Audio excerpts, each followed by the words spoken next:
Dawn on 23rd April 1943 crawled over the Belgorod steppe like a slow-moving tide of pale fire. Mist clung to the churn fields, masking the scars of winter battles, but nothing could hide the rumble rising from the East Soviet armor was on the move again. The low growl of engines and the rhythmic pulse of marching infantry rolled across the valley, signaling a new assault aimed at smashing the exhausted German line guarding Hill 217. In a shallow, muddy firing pit just behind the forward trenches, one man listened more intently than the rest. Obergefreiter Lucas Brandt, a 24-year-old German machine gunner, checked the feed tray of his MG-34 with mechanical precision. He had been manning machine guns since the early campaigns, but had never grown used to the uneasy quiet before an attack. The weapon, slick with cleaning oil and smeared with dust, rested on its bipod like a coiled animal. Brandt's role was simple in theory, yet brutal in execution. Anchor the defense, break the momentum of the first wave, and buy the line precious seconds before the tanks arrived. He scanned the landscape, memorizing distances and angles. To his left stretched the shattered frame of a barn, to his right a collapsed trench section. But what truly seized his attention was a shallow depression cutting diagonally across the Soviet approach route. He had studied that strip of land for days, noting how assault groups naturally funneled toward it. It was shallow but long, the kind of feature soldiers instinctively used for cover, and Brandt had a plan, one his comrades jokingly called insane. He believed that if he waited until the Soviets began crossing the depression, then unleashed a perfectly timed, uninterrupted burst, he could trap an entire assault wave inside it. The MG-34, with its high rate of fire, could rake the gully end to end in seconds, but doing so required discipline bordering on madness, holding fire until the Soviets were dangerously close, letting them pour into the low ground, and trusting that the gun would not jam at the critical moment. The first Soviet silhouettes appeared through the mist, infantry in dense formation, supported by tanks fanning wide. Brandt steadied his breathing, hands tightening on the grips. His crazy idea would succeed or fail in less than a minute, and the fate of his position might hinge on a single devastating burst. The Soviet advance intensified as the sun lifted higher, dissolving the last shreds of morning mist. What began as scattered shapes soon transformed into a solid mass of movement. Soviet infantry pushed forward in long, determined lines, their helmets glinting dully beneath the washed-out sky. Behind them, T-34s rolled through the muck with effortless authority, engines growling like distant thunder. Every meter they gained pulled them closer to the shallow depression that Obergefreiter Lucas Brandt had chosen as the fulcrum of his plan. Brandt lay prone behind his MG-34, cheek pressed against the cold metal of the receiver. His assistant gunner, Weber, crouched nearby with ammunition belts draped over his shoulders like dark serpent coils. They both felt the tension tightening the air as the Soviets closed in. But Brandt's focus never wavered. He had counted the paces across the field, mapped the terrain in his mind, rehearsed every movement of the coming seconds. The depression was still empty, but the lead Soviet platoons were edging closer to it with every stride. Artillery shells burst behind German positions, showering dirt and debris and violent spikes of noise. The line shook, men shouting to steady their nerves as commanders barked for restraint, waiting for the right moment to open fire. Brandt ignored it all. His world had narrowed to the enemy's boots, sinking into the muddy earth, the slight shift in their formation as they instinctively steered toward cover, and the subtle, downward tilt of the terrain as it guided them into the trap.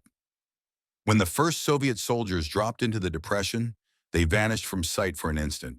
More followed, then more still, the mass of men compressing into the narrow low ground. It was the very moment Brandt had anticipated, the one that demanded perfect timing. Yet he held his fire. He knew the depression stretched nearly 40 meters end to end. He needed it filled, or the burst he was preparing would not achieve the devastating effect he envisioned. The weight of risk grew by the second. If the Soviets realized the danger, they could spread out. If the tanks advanced faster than expected, they might overrun the German positions before Brandt fired a single shot. But he remained motionless, hands poised on the grips, eyes locked on the last ranks of infantry pouring into the gully. When the final cluster of Soviet troops disappeared into the depression, Brandt inhaled deeply.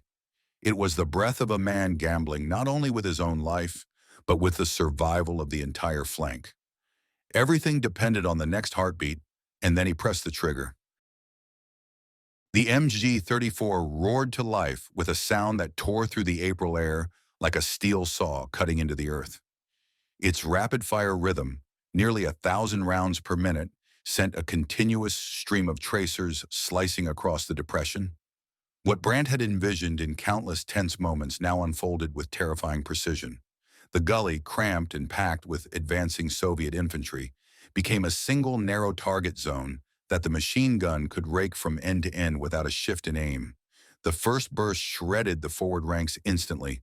Men stumbled, collapsed, or threw themselves desperately against the muddy walls of the depression. But there was nowhere to hide. The very terrain that had offered cover now became a deadly funnel. Weber fed ammunition with frantic speed, shoving fresh belts into place as expended casings cascaded down like golden rain. Brandt barely blinked. His grip remained steady, the barrel glowing hotter by the second. Within moments, the depression began to choke with bodies. The MG-34 hammered relentlessly, the gun's recoil driving into Brandt's shoulder like a constant heartbeat. The weapon's high cyclic rate created a sound not of individual shots, but of one uninterrupted mechanical scream. Dust and smoke rose in a thick cloud, but the tracers carved through it, marking the path of destruction with bright, violent streaks. German soldiers in nearby foxholes stared in disbelief as they realized what Brandt had done. Instead of breaking the Soviet wave piecemeal, his gamble had concentrated the assault force into a confined space and then annihilated it. The entire center of the Soviet push faltered in under a minute. What had begun as a powerful advance now slowed, wavered, and finally hesitated as those behind the gully saw only chaos where their comrades had marched seconds before. But the danger was far from over. The T-34s, unaware of the carnage in the depression, pressed forward with grinding determination. Their tracks churned up mud and shattered the remains of the early morning frost. Without infantry protection, the tanks still posed a lethal threat. Brandt knew the moment he ceased fire, they would be free to advance directly on the German positions. His barrel was nearing overheating, smoke curling from the shroud, but he kept firing short, controlled bursts to buy every second possible. The battlefield trembled beneath the growing roar of Soviet armor. The infantry attack had been halted, yes, but the next phase of the assault was rumbling forward, and nothing about it promised survival. Brandt pulled back from the smoking gun, chest heaving, and prepared to face the steel tide that the machine gun alone could not stop.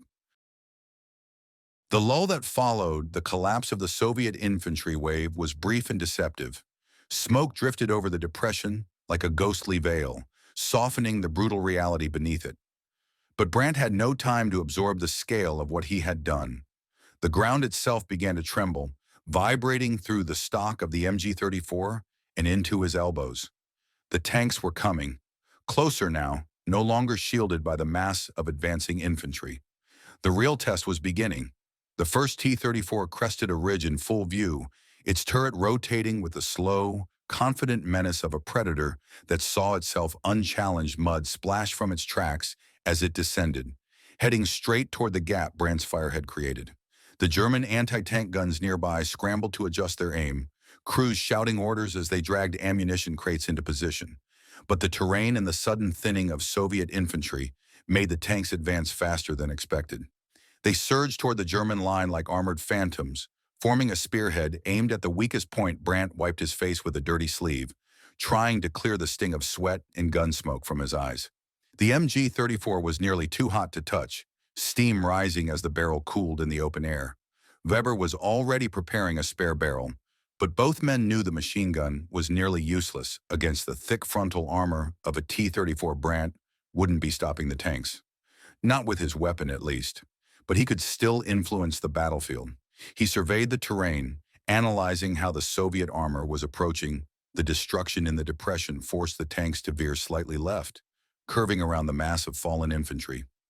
That deviation, small as it was, shifted their path closer to a shallow embankment riddled with concealed mines.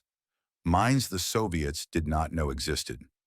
Mines that had been laid in desperation weeks earlier, almost forgotten by the very men who buried them. Brandt realized this shift was not coincidence. His machine gun burst had indirectly changed the flow of the armored attack. Now, if he could just keep pressure on the flanks, keep Soviet supporting elements from spreading wide, he might channel the tanks exactly where the mines lay waiting.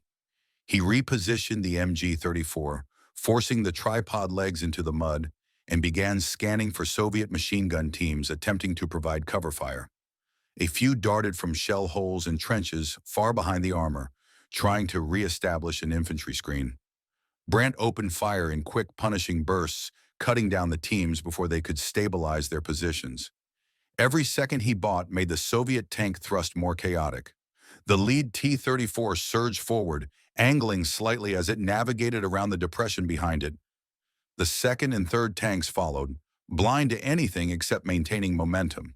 The German anti-tank crews braced for impact, but the tanks were no longer advancing in a straight line. They were drifting, unknowingly, toward the mined embankment. Brandt kept firing, pushing himself through exhaustion, knowing that the line depended not just on stopping the tanks, but on funneling them into the one place German defenses still had a chance. The rumble grew louder, the tanks drew closer, and the trap he had never planned, but now desperately needed, was seconds from being sprung. The lead T-34 pushed through the smoke with unstoppable momentum, its engine bellowing as it climbed the slight rise toward the German line. Brandt kept shifting his fire, targeting every Soviet infantryman who tried to regroup behind the armor.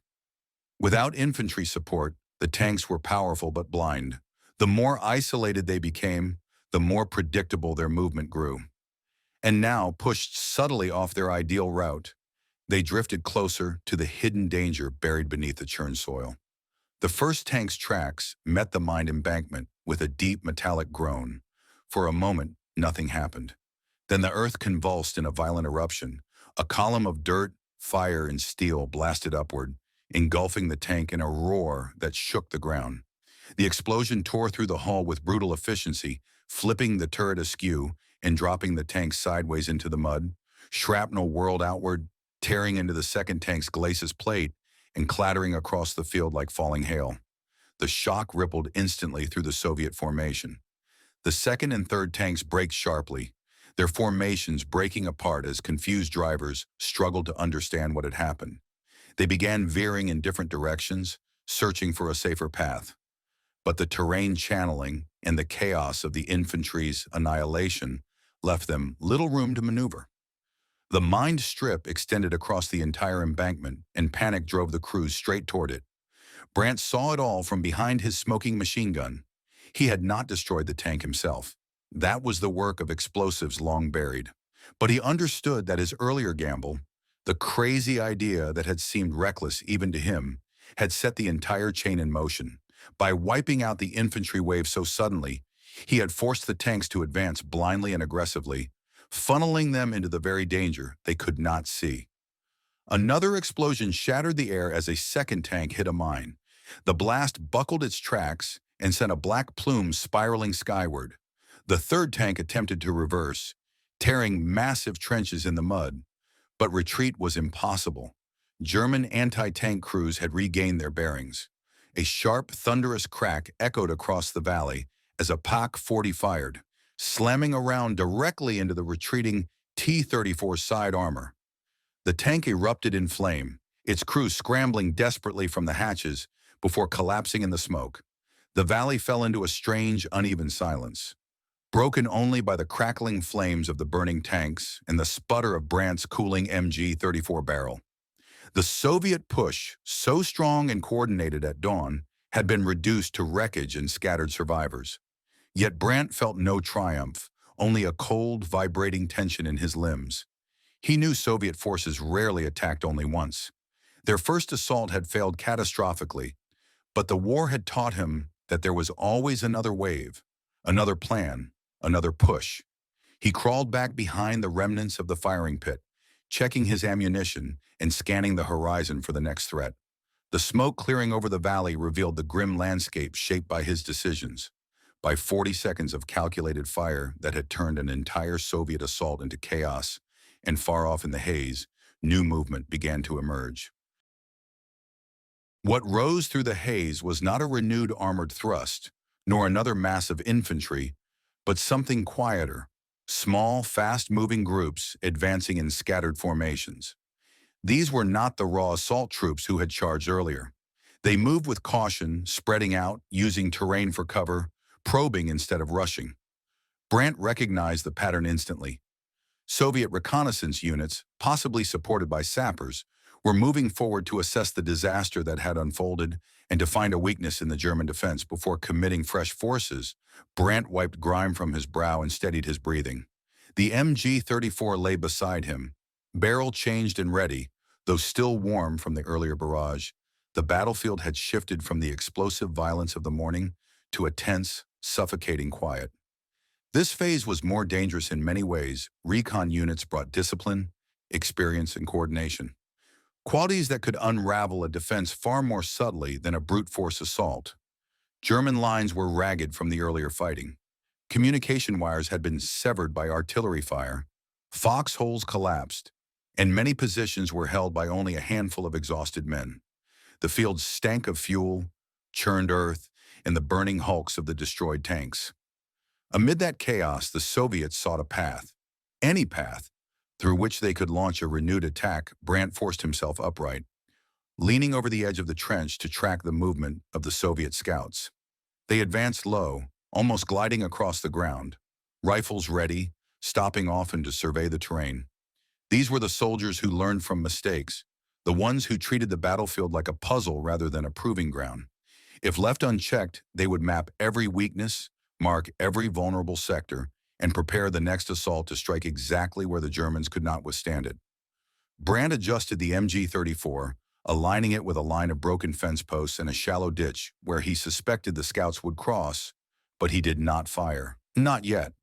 If he opened up too early, they would scatter and reposition, making themselves even harder to pin down. He needed them to commit, to move deeper, to push closer, to reveal exactly how many they were and whether sappers were among them. The Soviets excelled at infiltration tactics. The wrong decision could bring enemy shock troops inside the German line before anyone realized it. The tension mounted as minutes dragged on. Weber crouched beside him, silently passing a fresh belt of ammunition into place. Brandt watched the scouts inch closer, slipping between wreckage and depressions carved into the earth.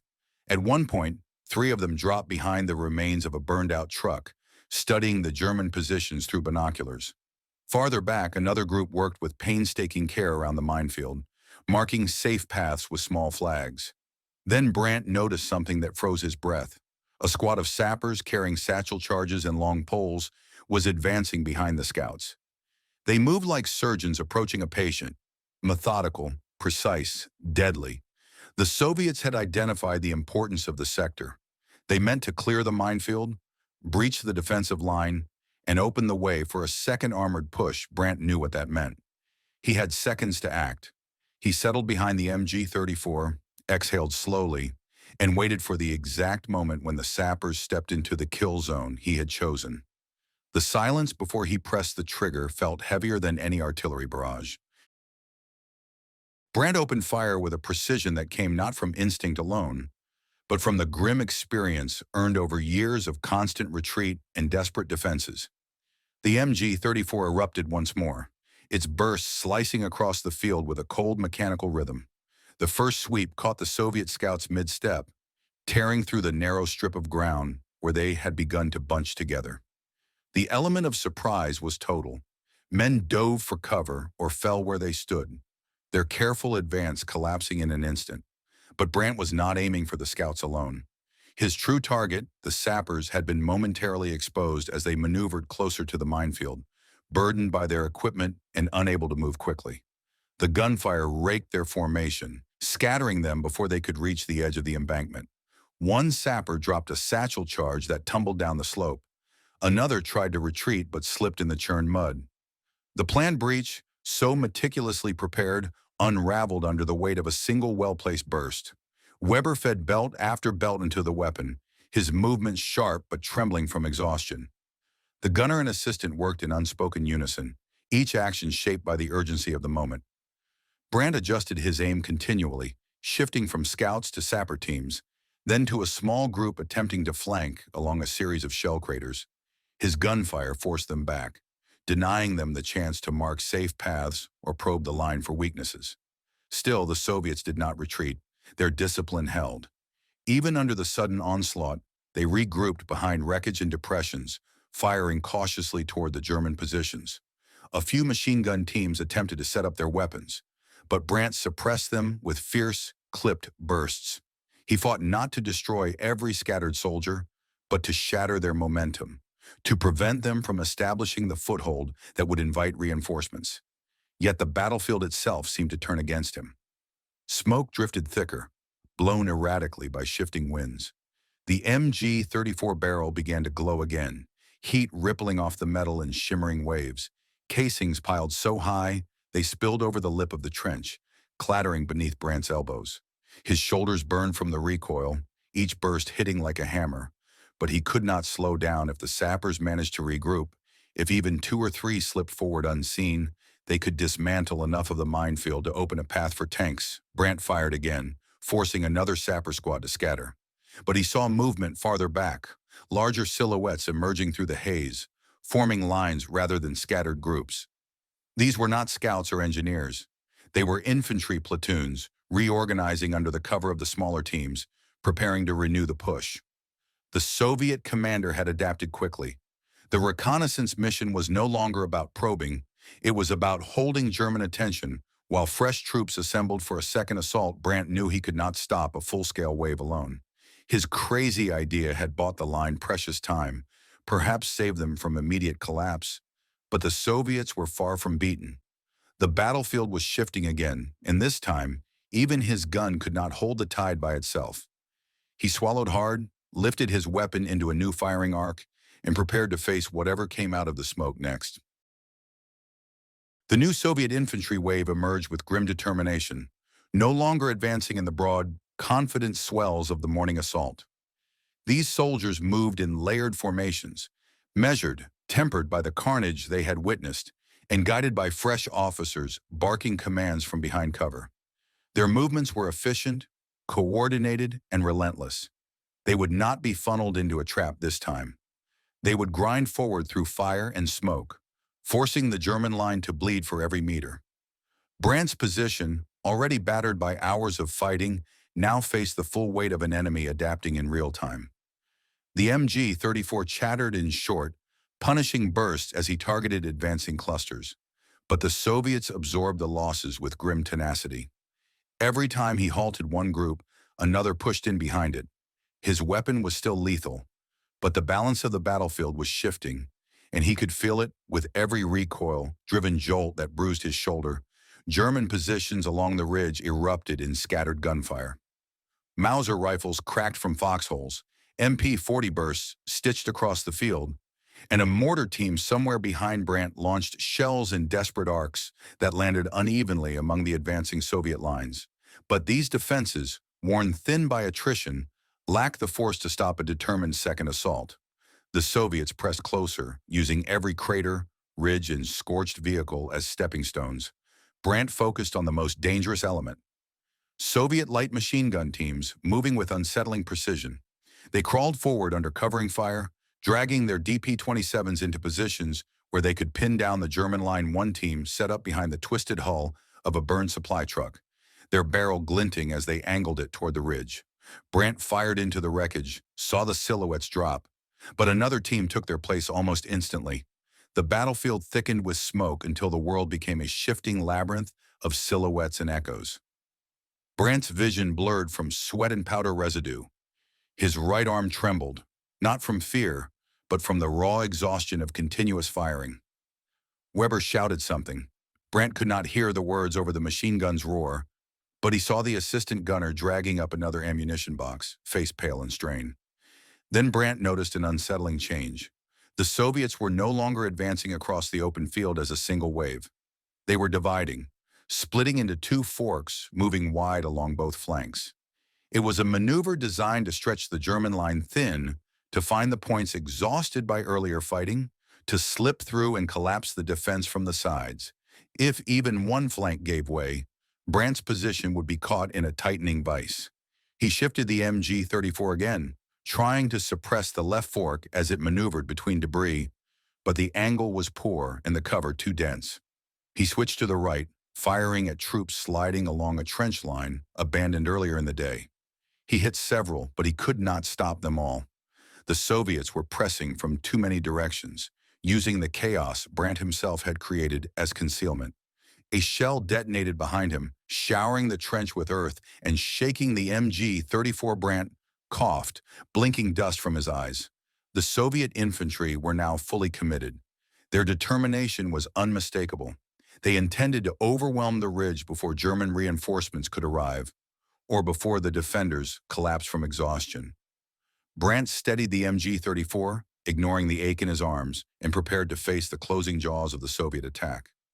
The next few minutes would decide whether his earlier triumph had bought survival or merely delayed defeat. The battlefield had narrowed into a suffocating corridor of smoke and gunfire. Brandt felt it closing around him like a tightening coil. The Soviets on the flanks pressed forward with deadly purpose, using wounded ground and wreckage for cover as they converged on the ridge. Their officers shouted orders lost beneath the thunder of rifles and the churn of boots over broken earth. Still, the attack's rhythm was unmistakable. Measured, synchronized, calculated to break the defenders through sheer relentless pressure. Brandt adjusted his position, wincing as pain shot through his shoulders. The MG-34 felt heavier now, as if the hours of firing had drained its lifeblood into the soil. Yet the weapon remained responsive, eager, its mechanical clatter cutting through the battlefield's chaos each time he squeezed the trigger. He punished the right flank first, ripping through a group of Soviets cresting a low rise. They fell, rolled, and were replaced by more. The push did not stop on the left. The Soviets were even bolder. A squad darted into the remains of an old irrigation ditch, dragging a light machine gun with them. Their intention was unmistakable: secure a stable firing point from which to suppress the German line and open the way for close assault troops. Brandt swung the MG-34 to intercept, but the angle was steep, and part of the ditch was shielded from his line of fire. He managed to catch the tail end of the squad, forcing them to drop low, but he could not eliminate them completely. German defenders around Brandt were barely holding on. Riflemen fired with shaking hands. A lone MP-40 gunner leaned from a shattered trench wall, spraying bursts to slow the Soviets climbing toward him. A mortar team attempted to lob shells at the right flank, but the tube, overheated and battered, misfired with a dull thud, ending their efforts. The line was unraveling, not in one dramatic collapse, but in a slow, grinding erosion. Brandt's eyes swept the crest of the ridge. The ground behind them was empty. No reinforcements, no reserves, only the battered survivors of the morning's assault. They had no depth left to absorb another breakthrough. If the Soviets pierced the line now, the collapse would be total. He returned his gaze to the ditch on the left. Movement flickered. Soviet grenadiers preparing to surge forward. Brandt fired again, the MG-34 hammering against his aching arms. Dust erupted along the ditch's edge, and one grenadier fell backward, dropping his explosives, but others crawled forward like shadows, pressed close to the earth, immune to fear or exhaustion. Then a new sound rose above the battlefield noise, a deep, rolling thunder from behind the German ridge. At first, Brandt thought it was enemy artillery, but the direction was wrong, the cadence different. The ground trembled under his elbows. Men along the line looked back with disbelief. It was engines, German engines, growing louder by the second. From behind the ridge, dark shapes emerged through the smoke. Not many, not enough for decisive victory, but enough to tilt the balance. A small reserve force, long delayed, now finally answering the call that had gone out hours earlier.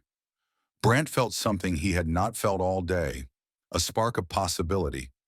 He braced himself behind the MG-34, preparing to hold the line until the reinforcements could reach the front. His strength was fading, but the moment demanded everything left in him. The final storm of the day was gathering. The decisive clash was about to begin. The German vehicles crested the ridge like dark silhouettes forged from smoke and desperation. They were not fresh elite units, merely a small ad hoc reserve of half-tracks, a few armored cars, and a scattered mix of infantry who had marched hard to reach the embattled sector. Yet in that moment, to Brandt and the exhausted defenders, they appeared as a lifeline thrown across a widening chasm. The Soviets saw them too.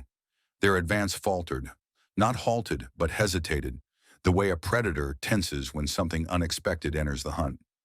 Officers shouted new commands, redirecting squads toward the incoming German reinforcements. Some Soviet infantry dove into craters for cover, others shifted to engage the vehicles directly. But the coordinated momentum that had threatened to collapse the ridge began to fray. Brandt seized the moment. He dragged the MG-34 onto a new firing arc, ignoring the agony streaking through his arms. Weber steadied the ammunition belt with hands blackened by soot and fatigue. Brandt fired again, sending bursts into the Soviet right flank, just as it attempted to pivot toward the reinforcements. The machine gun's rhythm, ragged earlier, found its force once more. His fire pinned down troops scrambling across open ground, buying precious seconds for the arriving German infantry to deploy.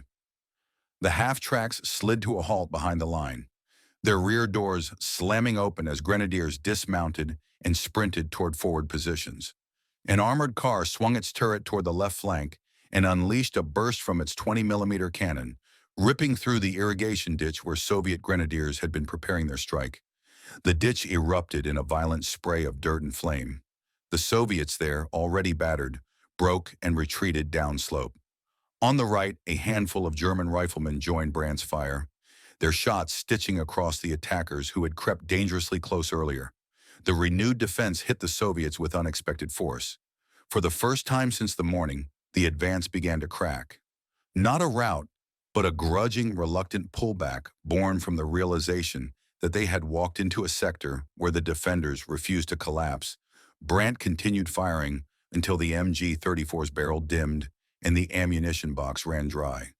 When he finally allowed himself to slump into the trench floor, every muscle trembled from exhaustion. Weber collapsed beside him, chest heaving, eyes distant. Around them, scattered German soldiers rose shakily to reinforce the line, guided by the arriving officers, shouting orders over the ringing in Brandt's ears. The Soviets withdrew slowly, methodically, covering each other's movements as they faded back into the smoke-veiled valley. They would attack again someday. Brandt knew that with grim certainty, but not today. Not after the disaster in the Depression, not after the mines, and not after the gunner on the ridge had turned 40 seconds of fire into a barrier stronger than steel. As the battlefield quieted, a cold wind swept across the scorched ground. Brandt stared at the valley below, at the shattered wreckage and the long, carved path of his machine gun fire. He felt no triumph, only the hollow weight of having survived what should have been impossible. But his crazy idea had worked. And on 23rd April, 1943, for one brutal, pivotal morning, a single German gunner had stopped a Soviet push that should have crushed the ridge in minutes. If you enjoyed this video, don't forget to like, comment, and subscribe for more World War II stories.